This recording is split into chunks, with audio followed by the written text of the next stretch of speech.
Hi, Julie Russo here, creator of Structures of Equality, where we're making sense of number stories. If you're new to Structures, they're a reading comprehension tool that helps students better understand math stories. Before we get started, make sure you remember to subscribe to my YouTube channel. I post weekly videos with actionable tips. Don't forget to ring the bell so you're notified when they're available. Today I'm going to show you how to draw a parts equal total structure of equality, but before I would do this with the students, I would make sure that the students understood what the math main idea of the story is. It's very important that they understand the math main idea. That helps them decide what structure of equality to use. So this particular story, the math main idea, describes taking parts and composing them to form a total, or actually you could also think about it as a total being decomposed into parts. So this story says the bagel shop has 79 plain bagels, 87 cinnamon raisin bagels, and some blueberry bagels. There are a total of 241 bagels. So with parts equal total, we know we're composing to form a total or decomposing a total into parts. What's the thing we're decomposing? What are we counting in this story? We're counting bagels. So we need to write the descriptor on the total bar, bagels. So I have sentence strips. I love to use these sentence strips. They're great dry erase. It's a great tool to use. So this is my total bar. So I'm going to use this as my total bar. I have bagels, okay? And I have some parts. This story actually has 3 parts in it. So I'm going to decompose this bar into 3 parts. I'm just going to draw 3 lines. Now, I'm not going to worry about the quantity right now. I can adjust that later.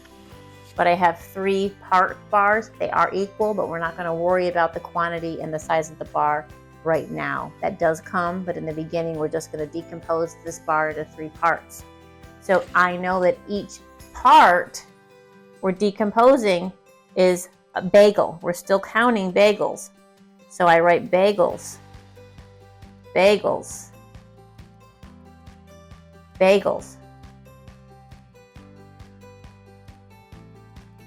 I strongly encourage you to encourage your students to write the word out. It helps with context. It helps with comprehension.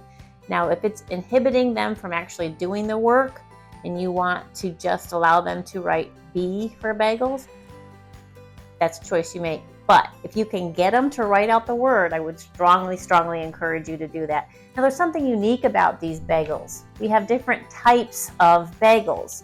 We have some plain bagels. I'm going to write the word plain, and I'm going to put that in parentheses because that's not the thing we're counting. That's the descriptor of the thing we're counting. That's the type of bagel that we're counting. And then we have cinnamon raisin.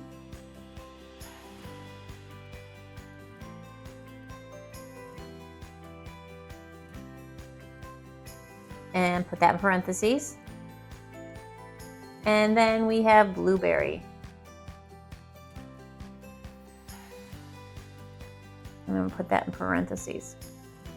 So my descriptors are above in parentheses, and I have my parts labeled.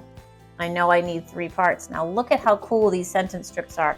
That equality, remember, structures of equality have 3 things. They have values, they have labels, and they represent equality.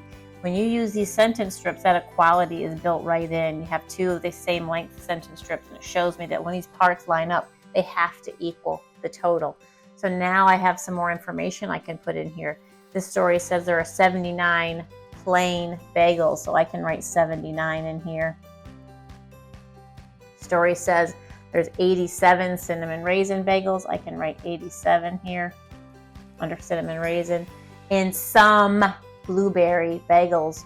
You may have to talk to the students about what that means. Some, it's an unknown. So you can write that with a question mark or however you do that in your classroom. All right? So then the next sentence says there are a total of 241 bagels. So that's my total bar. So now a student has the model of the story and they can use any strategy that you've taught them in the classroom to solve. If you found this helpful, share it with a friend or check out other videos I have available on my YouTube channel. For more free resources, join my email list and Facebook community. You can find the links below.